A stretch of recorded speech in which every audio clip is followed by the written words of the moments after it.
Welcome to Entrepreneur Resources in Arkansas. Today's speakers are going to be Whitney Horton from the ASBTDC.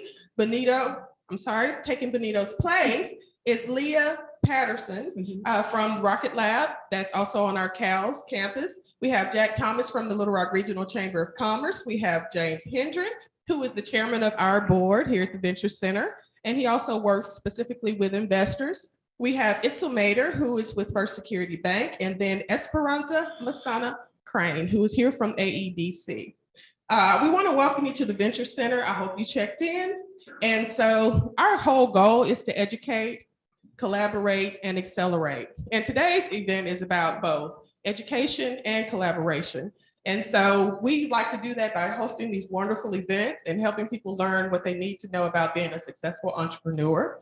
We like to collaborate with other ESOs, which you see a whole panel of them here, which is a great opportunity for you all. And then we accelerate. We help small business owners grow. We help connect them to resources. We help them become better. And so that's what you need to know about the Venture Center. And we do that through all of these wonderful programs. We have a lot. And we run these programs with pretty much a small team of 10 people. Yeah, you can clap. We have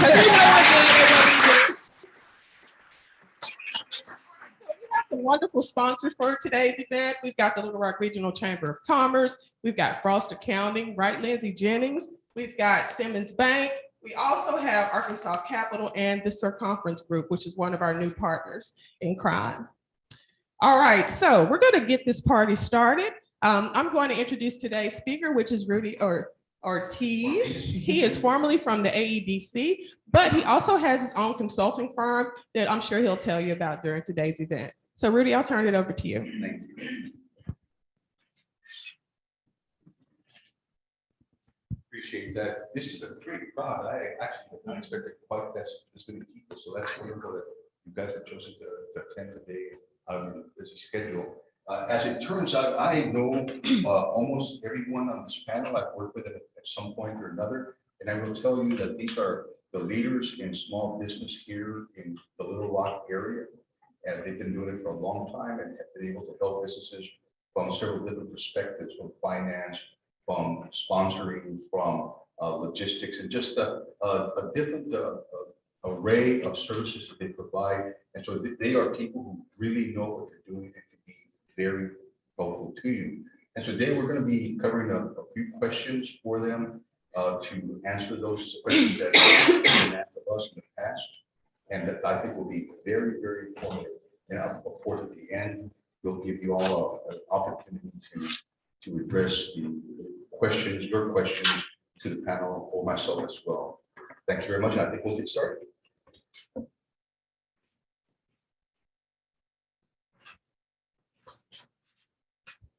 Now, let's start the discussion first by introducing yourselves and letting me know what organization you guys are from and how specifically your organization helps small businesses. Let's start with you. Oh, great. I get the first question. I love it. So my name is Itzel Mader. I work for First Security Bank. One of the main jobs that I do is provide SBA lending for our customers. First Security Bank hired me 2 years ago to start an SBA department because we are wanting to grow and wanting to find ways to help startup businesses, help minorities, help in areas that we haven't helped in the past.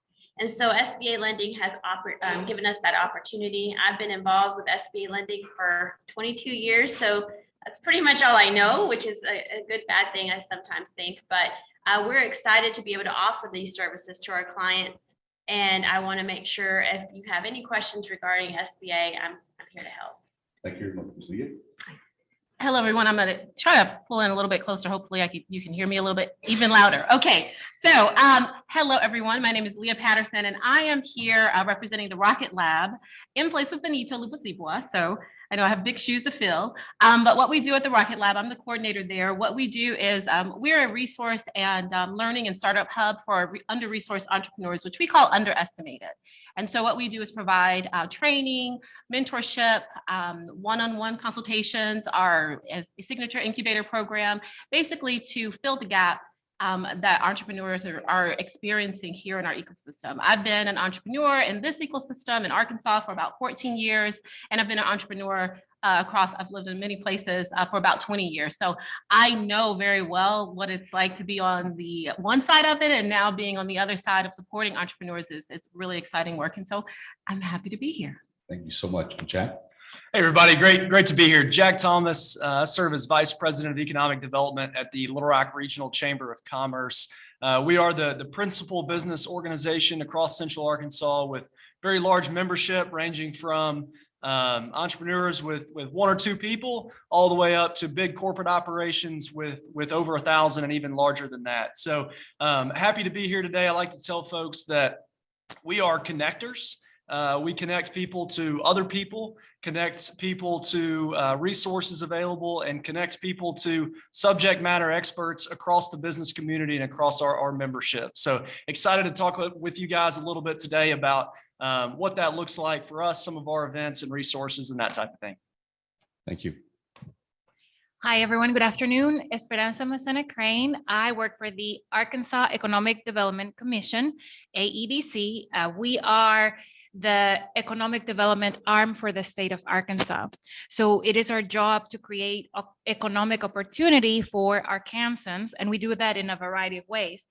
My division happens to be one of the many divisions at AEDC. So I lead the Minority and Women-Owned Business Division, and our work is to tell that story of minority and women-owned businesses in the state and help them grow, be a resource provider and a connector. We cover the entire state, so we rely a lot on all these wonderful partners when it comes to providing technical assistance, financial assistance, and so forth. We are primarily focused in the world of procurement and certifying businesses so they can pursue opportunities with local, state, and federal government. And it's a pleasure to be here. Thank you so much. And you guys do a wonderful job. Ms. Whitney? All right, thank you. Whitney Horton, I'm the Strategic Partnerships Manager for the, get ready, it's the long one, Arkansas Small Business and Technology Development Center. And I've been there for going on over 14 years now, and just come from a background too of loving entrepreneurs in the journey and what y'all do for our community. So a little bit about ASBTDC. We do a whole lot. But the core of what we are here to do is to provide one-on-one and no-fee consulting to anybody looking to start a business, grow their business, do a franchise, you name it.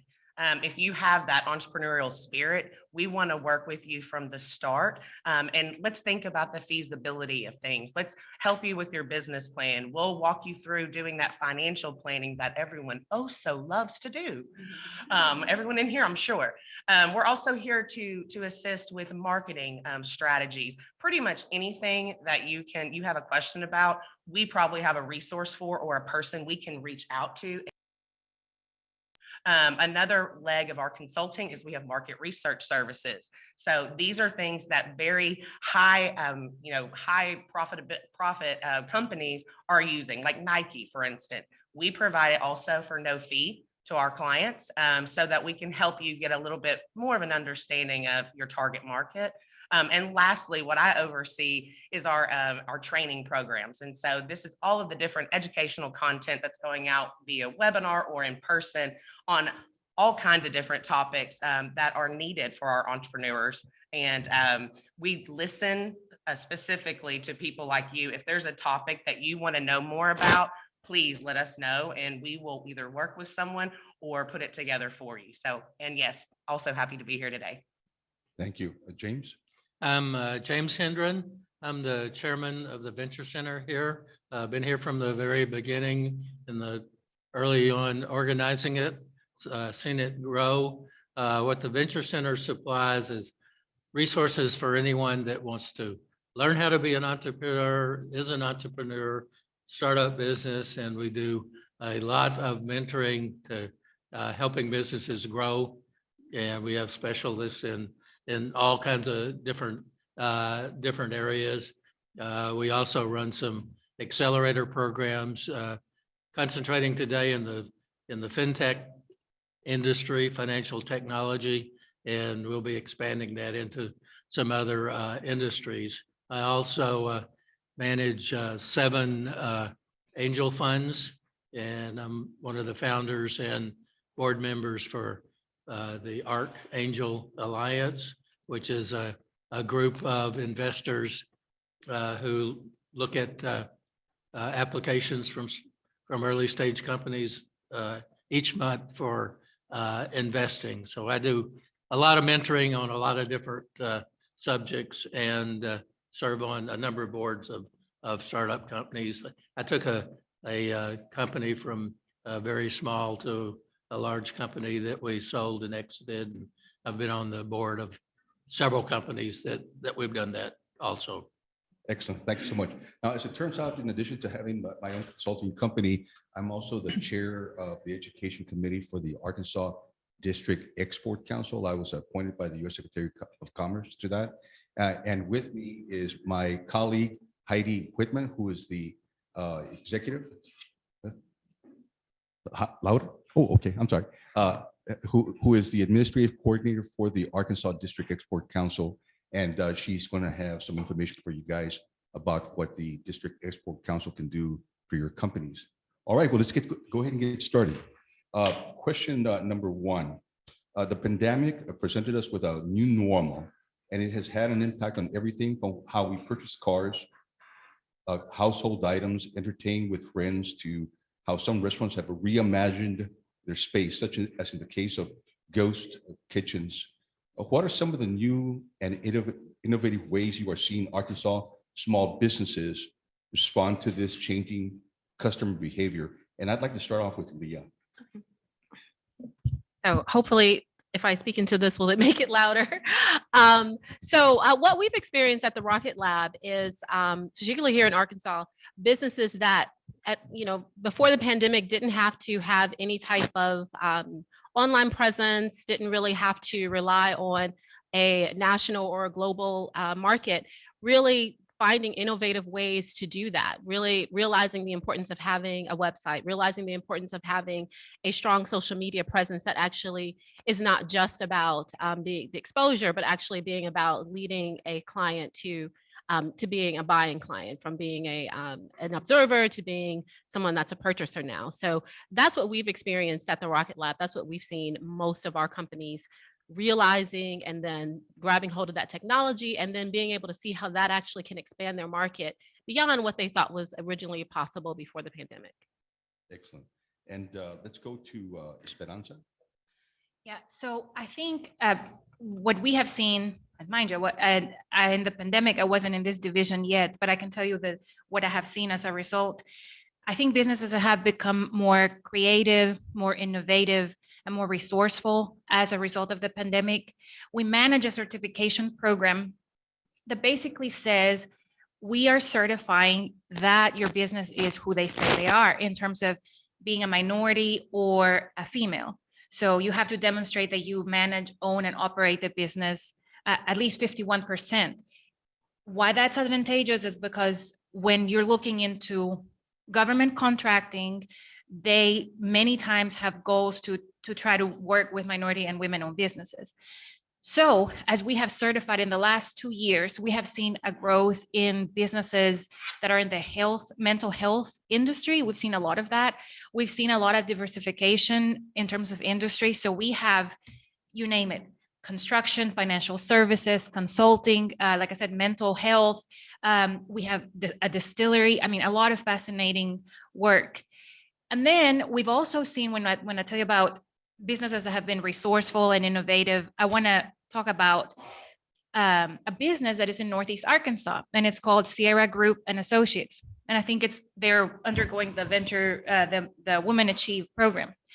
They're a family-owned business, Hispanic-owned business, and they're in the roofing business. But because of the pandemic and the outsourcing issues that they were having in trying to bring their materials from overseas, they were running behind in their projects. And so they were like, you know what, we're just going to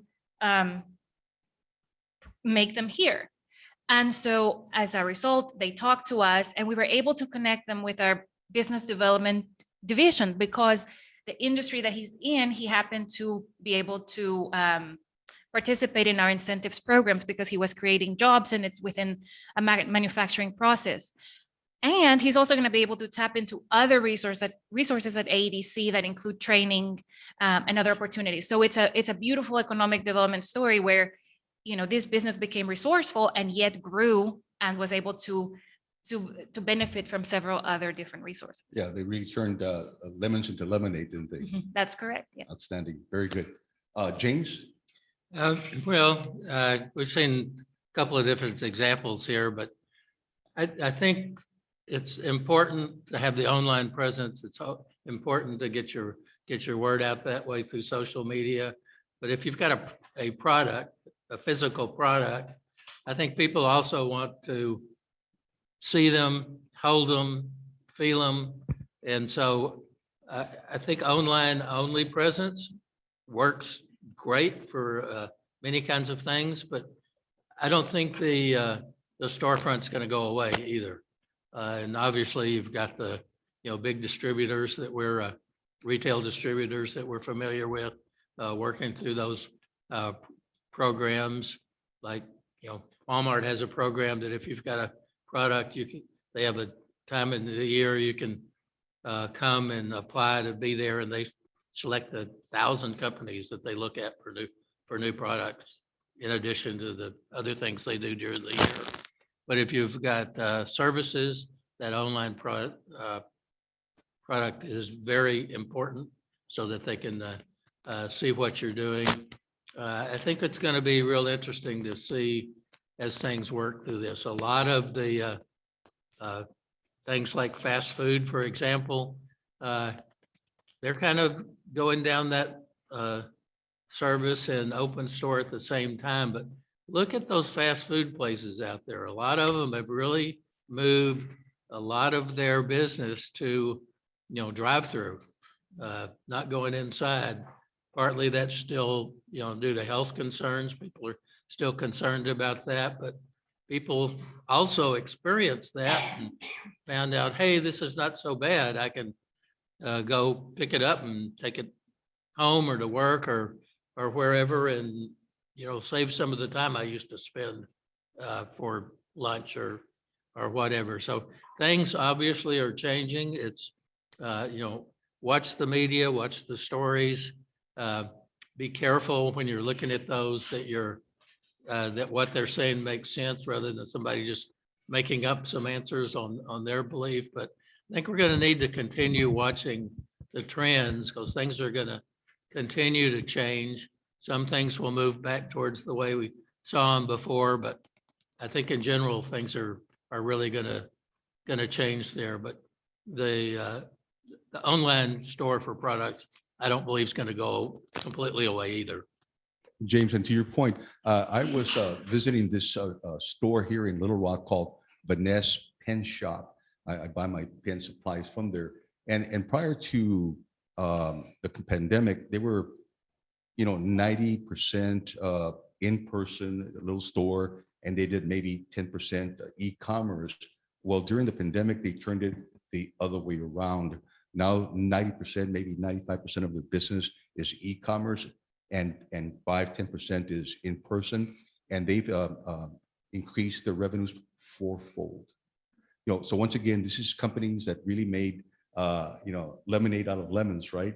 And really were very innovative and didn't just like, unfortunately, many other companies, they just kind of gave up, shut down, and we'll wait and see. These guys didn't wait to see. They made the necessary actions, or took the necessary actions to be able to thrive, to keep their employees, which at the end of the day, for all of us here, that's the top consideration, is economic growth and jobs. Okay, next question. According to Ms. Riva Lasansky's 2023 Hottest Business Ideas, Trends, Markets, e-commerce sales and sales on social media will increase over the next few years due to the buying power of millennials and Gen Z. Beyond advising companies to get familiar with internet sales, what would be your recommendation for Arkansas companies wanting to tap into the buying power of these two groups. And Ms. Whitney, if you would start off. Yeah, thank you. The first thing that comes to mind with this is market research. I cannot stress the importance of knowing everything you can about this next generation of our, who's going to be buying everything. And even more importantly, I think you need to respect who they are and meet them where they're at. Just because, oh, well, I only do it this way, they don't care. Let's be really honest. Some of y'all are raising some of these Gen Zers in here. I know I am.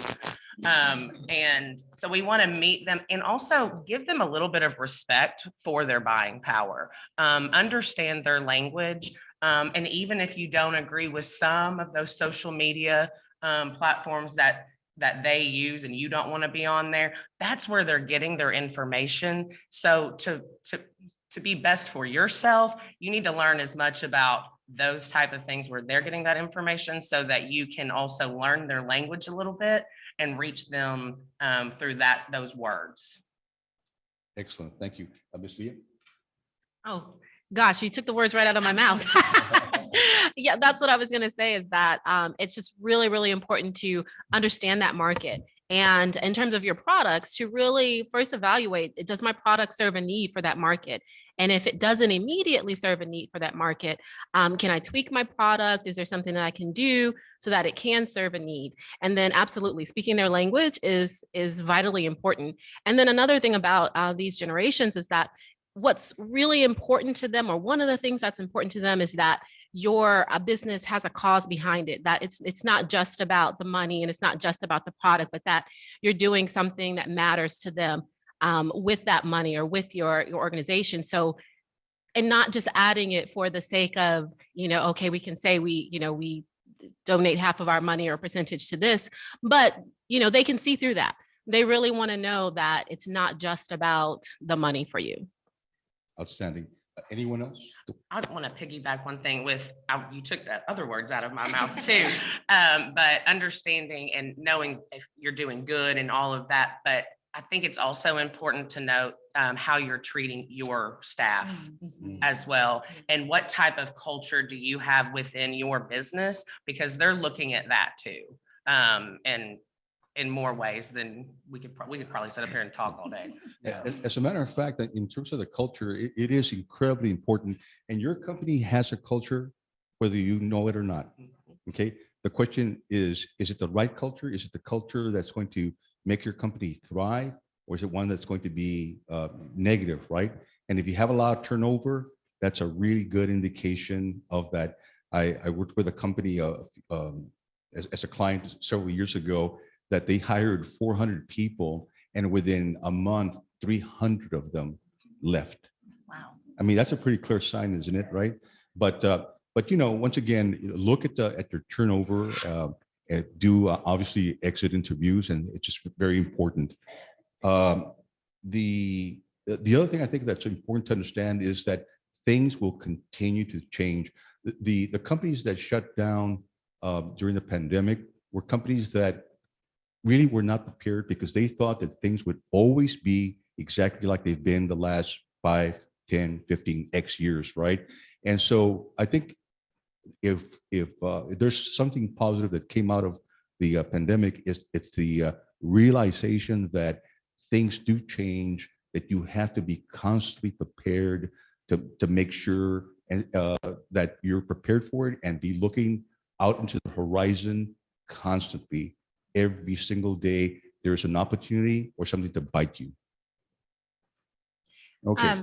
Rudy, I want to add very quickly on that. Also, I think attention to the channels in terms of communication. What channels do these audiences live in? So, for example, make sure your website is, live and well, and like social media channels. I don't know anything about TikTok, or I don't know anything about Snapchat, but I don't have a business.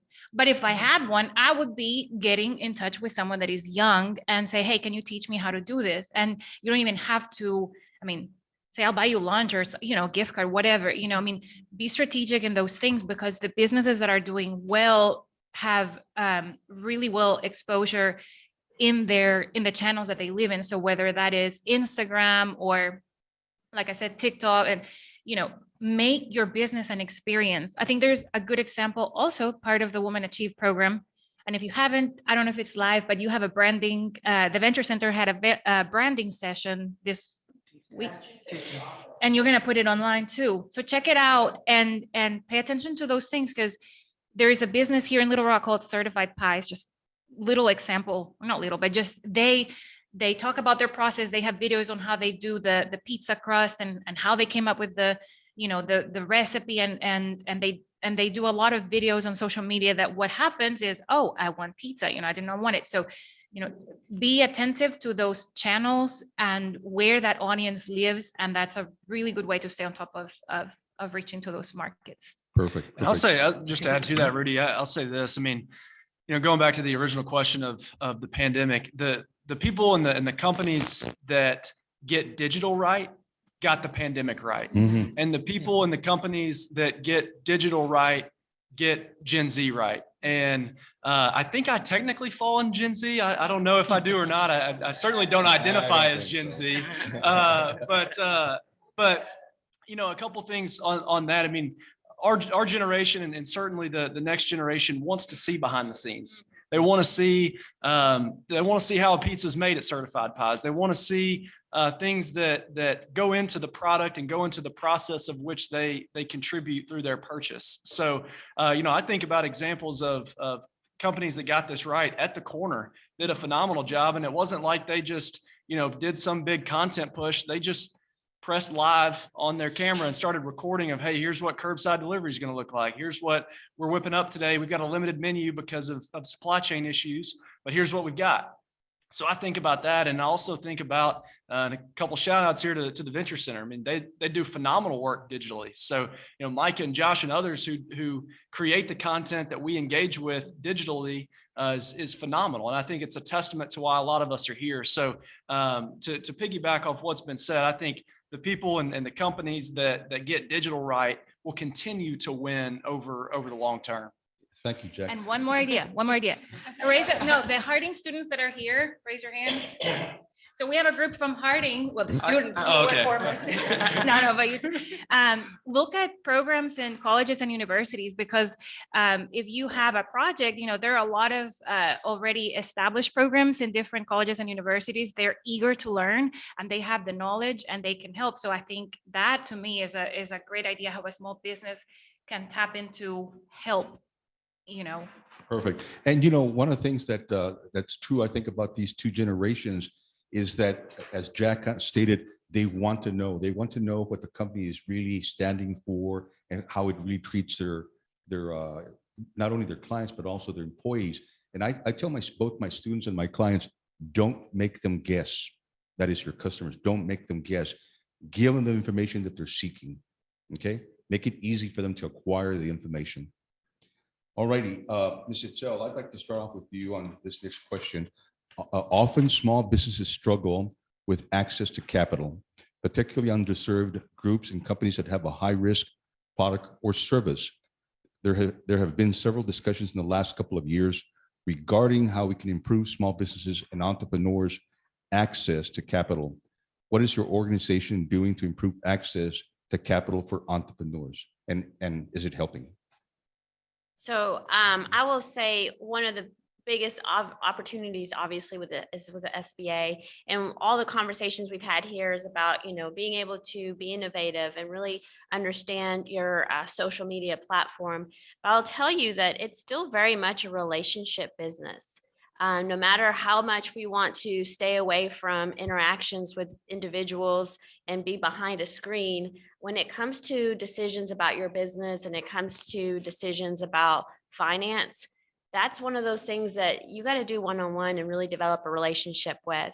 The pandemic really showed us how important having a relationship with a community bank really makes a difference. In fact, I witnessed it. I worked for another bank that didn't have the opportunity to tap into the resources as quickly as possible.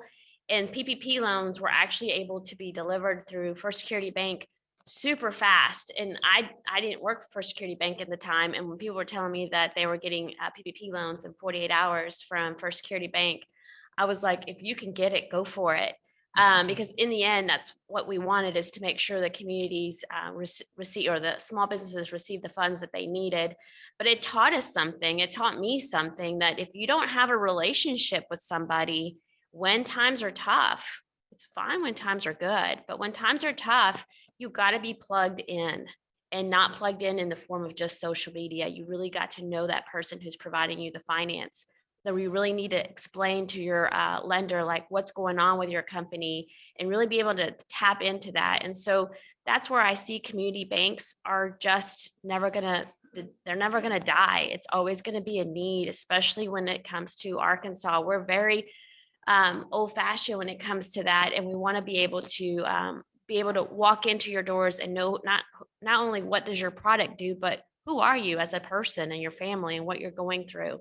So being able to be a community bank, I feel in general, has been a way that we can serve our customers, but also being plugged in. I am very connected with all of these people here. And so if it's something that I know that we can't help through small business lending, of course, we have the ability to do a lot of things as a community bank, but I also know a lot of other people. And that's also really important, because if I can't help somebody, I know somebody else that may be able to help you. And that's I think one of the gems that we have here in Arkansas is that we do have the Venture Center, we have the SBTDC, we have so many resources, but what's really difficult for a client is to be able to know who to talk to unleash all of this information. And so these opportunities of being able to be in settings like this really helps you get plugged in, because as long as you get to know one of us, that really helps your business be connected and be plugged in. So I guess to me, the best way that I see we're helping is just being able to be a part of the community. And we do see that it's helping, and it has helped in the good times and the bad times. You know, that raises the point about having both an internal team and an external team. And these guys here, they're your external team, and they have other external team members that they can connect you with. And it's just not enough to try to rely on your own. It's just too hard. These guys are here to help you. And as they've stated over and over, they know each other. They've worked with each other. And, you know, if somebody goes to Excel and she thinks that you really need to talk to Esperanza or James or whatever, they know these folks and they'll lead you to the right person. So, you know, make sure that you contact these guys. All right, Ms. Leah. So at the Rocket Lab, working with Benito Lupazibua and his organization Remix Ideas, partner with Forge and to create the Amani Fund. So at the Rocket Lab, we're able to recommend our businesses for the Amani Fund. And what the Amani Fund is, it is a very unique funding vehicle. What it provides is up to $10,000, probably, I think it's actually more than that. I think it's $10,000 to $50,000. And it's not based on collateral. It's not based on credit.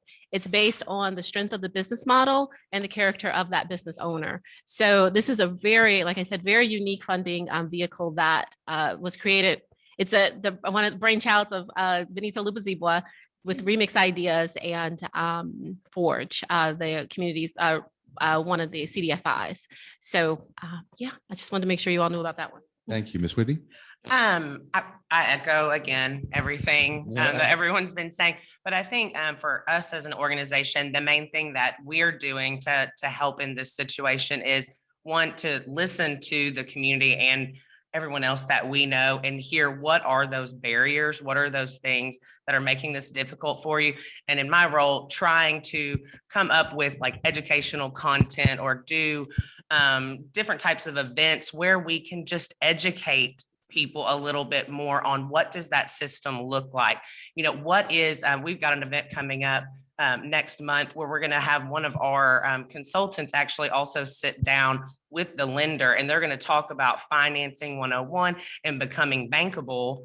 But they're also going to look at what is that relationship for you as the business owner, me as the consultant, and this lender. And let's see what this path, you know, looks like and what do we have to be concerned with. And because I always really think for people to become more bankable, you just need to know a little bit more about what's going on behind the curtain and why we have to say no to some things. So I think that actually helps a lot with the understanding, but also just making sure you understand all of that different terminology. And again, meeting someone where they're at. That I'm located on a college campus. A lot of times people don't like to come and park on campus because, whatever. And so just want to meet them where they're at and, treat them with kindness and respect because it's a difficult talk to have sometimes. Thank you, James. Go ahead. Yes, and there's different kinds of financing, obviously. If your company qualifies for a bank loan, that was really great advice. You need to build that personal relationship. Sometimes when you have for example, technology company that's early stage startup and not generating revenue yet, you may not have access to that kind of funding unless there's somebody that has a lot of collateral that'll co-sign the loan for you. So it may be that you're out looking for angel money, defined as the angel that came and helped you out. So in those situations, there's a lot of other criteria, but again, most of those investors are personal relationship. Again, they want to get to know you. They want to get to know the team. They want to get to know what you're trying to produce because they're really somewhat gambling their money on your future ability to build that and deliver. So in talking to the different kinds of folks that can help you here, they can kind of help you route depending on the stage of your business and where it could go, what kind of funding to even go ask and look for. So that's the advantage of having somebody like one of these consultants or the venture center helping you out early on. Thank you so much. We're gonna go to the next question, and often when a small business is growing, particularly in a saturated market, they are looking for ways to expand, whether they increase their portfolio of products or services or move into new markets. What would be some of the recommendations for identifying new markets, the process of moving into them and achieving success? And James, I'd like to actually start with you on that one. Well, this one's interesting. There's a lot of different ways to find some ways to expand your market. First, whatever kind of area you happen to be in, look around and say, what are the pain points here?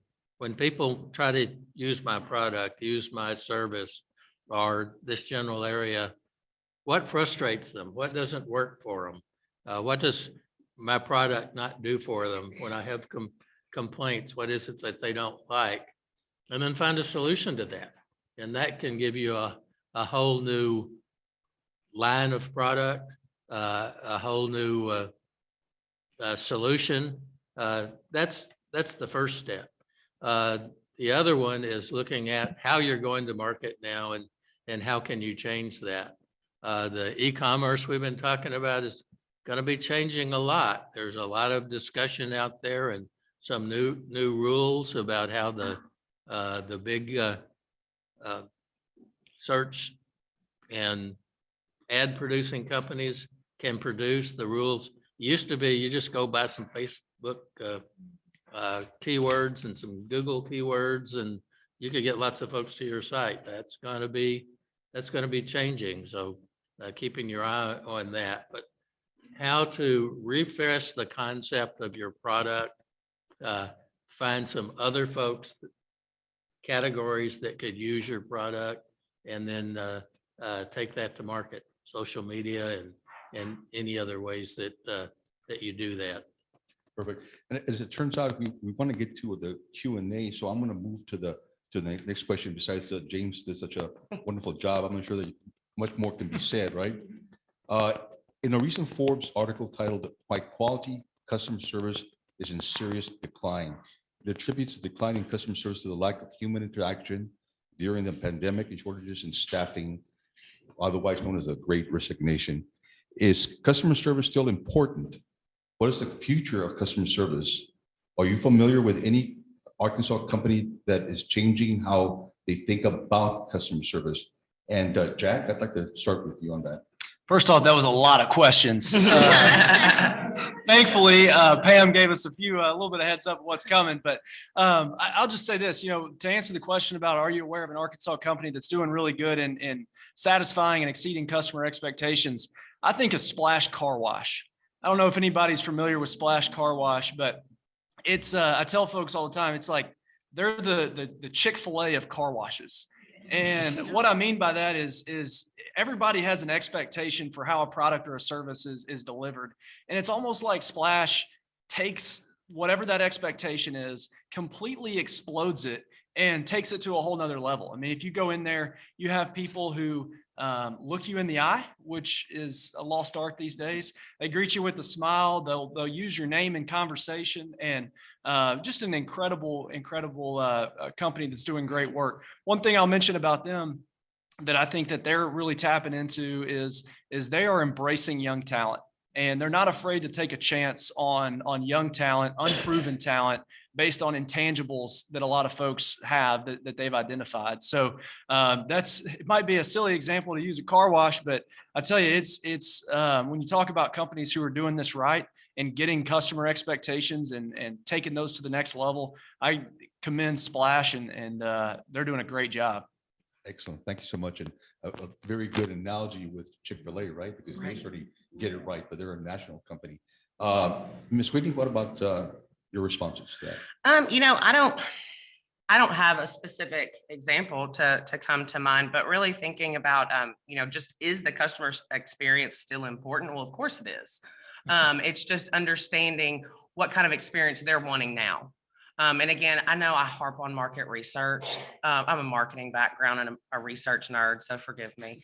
But it's really, you may just need to also do some more research into understanding who everyone is right now, who you're servicing, get those demographics of, the age and all of this, and where we actually have some research where we can show zeroed in on exactly what websites or what social media sites, how long people are spending on there, if they attribute buying something to one of these sites. And so if you learn more about what that experience looks like in some of those success stories, maybe it's just refreshing something for yourself. But I think customer service is, really more important now than it ever has been, because, I tried out Kroger delivery for the first time, not pickup, but delivery. And the person shopping for me, I mean, it was a great experience. And it did feel a little bit like human interaction for a little while. Yeah, absolutely. I mean, customer service is so important. Once in a while, I will see a company when I ask them, well, what's your differentiator? And they'll tell me our customer service, but in fact, they have lousy customer service, right? So, I mean, if you're going to say that your differentiator is not your price, it's not technology, it's not X, but it is your customer service, well, that is a mission critical component of your business, according to what you're saying, right? That is the thing that makes you different and causes people to come see you versus your competition. So customer service, I think, is key no matter what business you're in. And a few reminders on that, just little tidbits, but I think investing in training is important. You don't have to spend a lot of time in training. There's so many podcasts out there. You can have team meetings. How many times have you been to a restaurant and you say, "Oh, how is your filet mignon?" And the waiter says, "I don't eat meat." And you're like, seriously? I mean, train them to say, "Well, I have heard, our filet mignon is great, but you would really like that." They don't have to lie, but they just have to point you in the right direction and not give you that horrendous answer. Something else, answer the phone or return phone calls and emails. We have had, so shameless plug over here, we have an online directory. And if you're not a part of the directory yet, I encourage you to get your information in it. It is about 1,900 minority and women-owned businesses in the state. Oh, and my colleague Anna Rodriguez in the back is there if you want more information. Raise your hand, Anna. Thank you. But this is how we communicate about events to minority and women-owned businesses. But also it is used by procurement agents, the private sector, when they're looking for a particular business. So literally one time I reached out to a business for a business opportunity, and I I called literally 2 or 3 times, sent 2 emails, and I never heard back from them. And it was one sale, but that sale could have transpired into multiple sales, into passing this business into somebody else, you know. So those very basic things are the ones that training and reminding your employees, repetition is just very important. And please keep your contact information up to date. Yes. Sorry. Yeah, I would say customer service is basically your brand. It's your culture.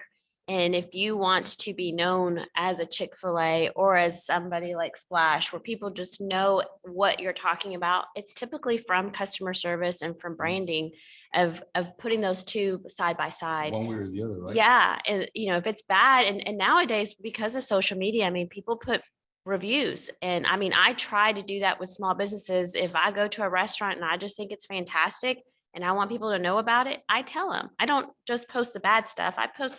I don't post bad stuff, actually. I only post the good stuff, but I do find it, I'm very sensitive to that because that's how people know about a business. And I find friends are like, oh, I saw that you posted about that restaurant. What did you think? And I said, the customer service was great. The food was great. So, I mean, our part in doing that too is being able to communicate to others when you do have a good experience. Make sure you broadcast it, especially if it's a small business. They need you to plug that out as much as possible. Thank you so much. Now, as it turns out, the last question has actually been answered several times, covering kind of the new normal. What should we do? So I'm going to go ahead and pass on that question so we can jump right into the Q&A. And so now's the time to ask these lovely people questions if you have one. And it says, I have a registered LLC, but want to offer additional services under different names. Do I need separate LLCs for each service or have a DBA name? Well, I can answer that one. DBA will do it. It just depends what you're trying to accomplish, right? If what you're trying to do is separate the liability, that's a separate issue. But you can do just a separate DBA. Anybody else have any other comments about that? That might be too a question that you want to talk to your accountant about, because sometimes there are tax implications that are good or bad by having separate LLCs instead of a DBA. So that's something else to kind of keep in mind and make sure you communicate with your CPA. All righty. Any other questions? And we must have done a really good job.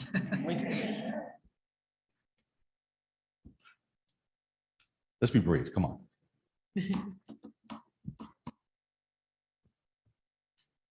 So hi, I'm Gabrielle, and I own 2 businesses, one a nonprofit and one a food truck business.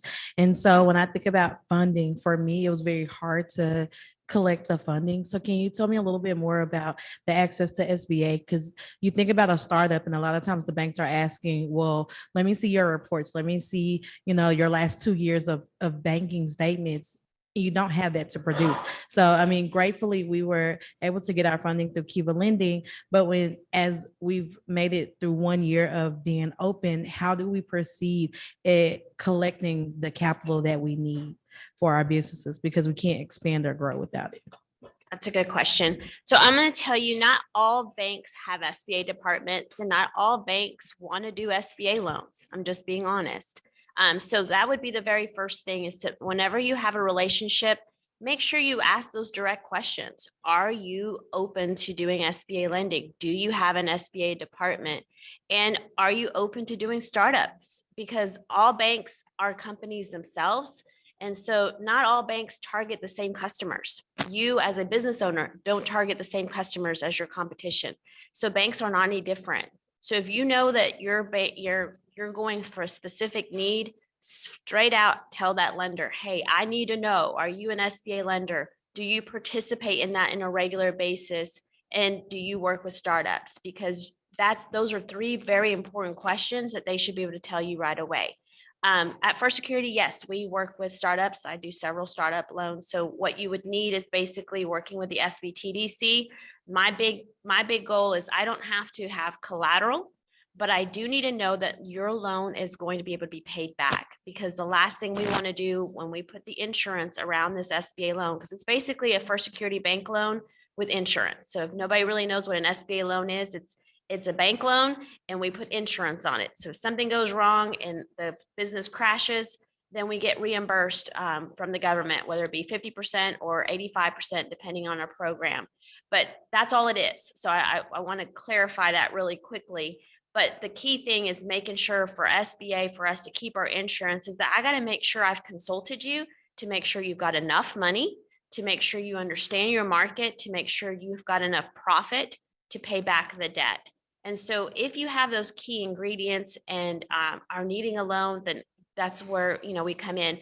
There are times where you're going to need to do baby steps, where it is a Kiva fund, you know, to kind of get started, because you only need $20,000. So I partner a lot with micro lenders like Communities Unlimited. You brought up Forge. They may be stepping stones to get started because you only need $20,000. I start at 100,000. So it may be a situation you start out with 20, do well, you're expanding, you're growing, and then you need the 100. So I do tell that to entrepreneurs, just because you have a goal of being here, it doesn't mean you take your first goal with one loan. It may take baby steps to get to that point, and that's okay. That's where the beauty of SBA lending helps, is that we can definitely refinance a Kiva loan if we needed to, or just provide you additional financing on that point. You can get multiple SBA loans, so it's not just a one and done situation.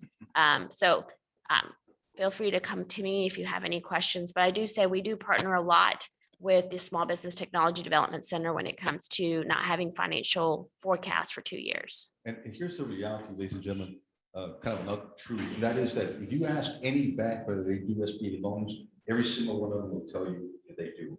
But in fact, well, maybe they did one back in 1967, you know, but there are 4 or 5 banks in Arkansas that do, you know, 98 SBA small business type lending. Look them up. You can just Google it and find out who they are. And you should be developing a relationship with those banks. Okay. The next question, as a matter of fact, we may want someone from the Venture Center to answer this question. What resources do we have available to assist with product development? You want to take that one? I think I'd like to defer that question to somebody on the panel, if that's okay. James? Well, we've got mentors that are knowledgeable in all different kinds of areas. So it depends on the product, the kind of product, where you are in the business process, who we would put in touch to help you and mentor you, or it might be someone from one of these other groups. So contact the Venture Center and we'll look to see if we've got the appropriate mentor to help you for where you are and what your project is. But we'll know somebody somewhere that can help you. For sure. And I don't know whether everyone here is from the Little Rock area, but if you're like from Northwest Arkansas, there are resources there as well. Yeah. If I could piggyback on that last question, I've been working with a consultant from Whitney's team on my product. I'm the founder of a company called Precision Health Reports. We've got a national footprint, but sometimes finding the right marketing message and product development and really refining who our delivery is to and the feedback. So I'll give her team a little bit of kudos for what they do. So whoever asked that question, give Whitney a shout. They can really help you out in a lot of ways. Absolutely. I said, we're research nerds over at the ASBTDC, so. Anyone else? No more questions? Oh, wow. Well, like I said, we must have done a good job. Yeah, really great job. Oh, go ahead. This one.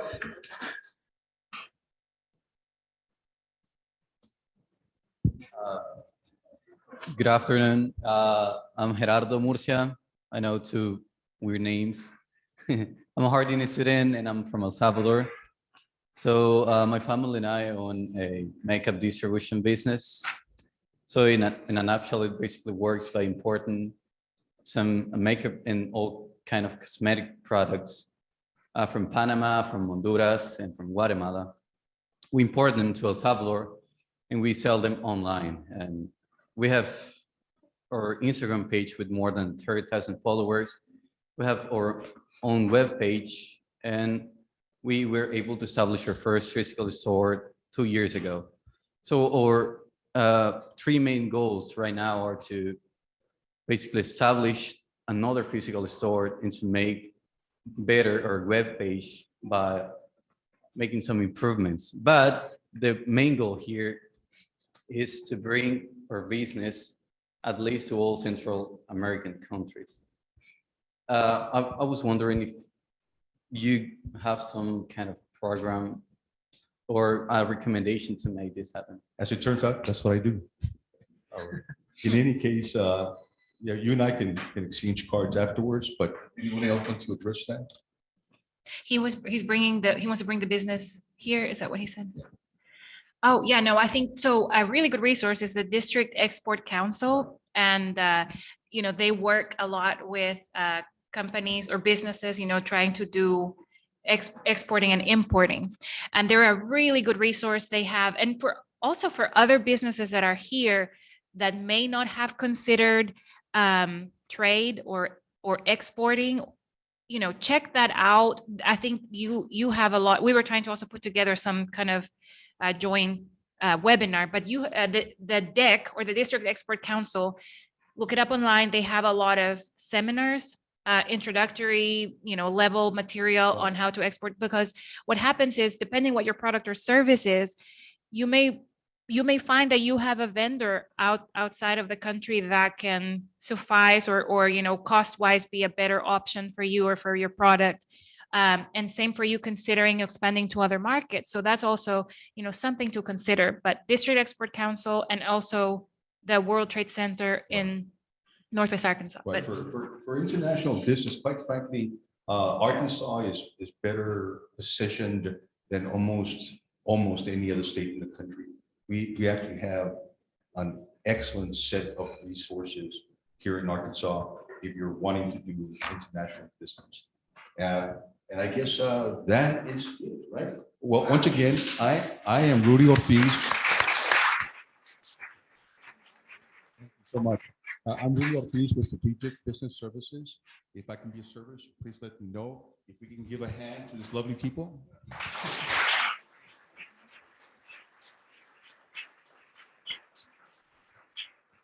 Thank you so much, panel. That was really, really awesome. I can't thank you enough for committing to being here today, especially after we had to reschedule because of the weather last week. Great turnout. I'd like to thank the audience as well and my team for helping me to make this program a success. And I feel like it was definitely a success. It was some really wonderful information provided. I'm going to go through these last slides really, really quickly because I want you to know about upcoming events here at the Venture Center.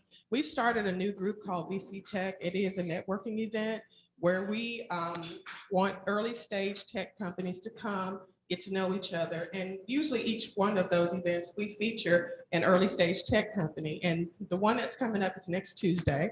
And we will feature Leap XL. And it's going to be cool because Ken Hubble will be there and he will be doing graffiti as we kind of go through that discussion that evening. So if you want to come be a part of that conversation next Tuesday at 5:30, we will be networking. We'll have some light refreshments and drinks, and we'll get a chance to know Leap XL. New Year, Do You is coming up. One of our things this year is about VC health, and we want to try to address physical health. We want to address mental health. We want to address financial health because we know entrepreneurs struggle with all these things, and see if we can help people get over the hump of certain times of their lives. Startup Weekend is coming April the 14th. And what I will tell you about Startup Weekend, it is an opportunity that if you've got a burning idea that you want to try to develop into a business over 54 thrilling hours, then go to venturecenter.co to find out more about Startup Weekend. It's an opportunity for you to win up to $2,500 as part of that event if your pitch is selected. And so you can learn more at venturecenter.co. Thank you again to our sponsors who are Wright Lindsay Jennings, the Little Rock Chamber, Simmons, the Circumference Groups, Frost Accounting, and Arkansas Capital Corp. All right, my name is Pam Reed again. I'm the Managing Director of Entrepreneurship Programs. I want to thank you all for being here, and you all have a great day.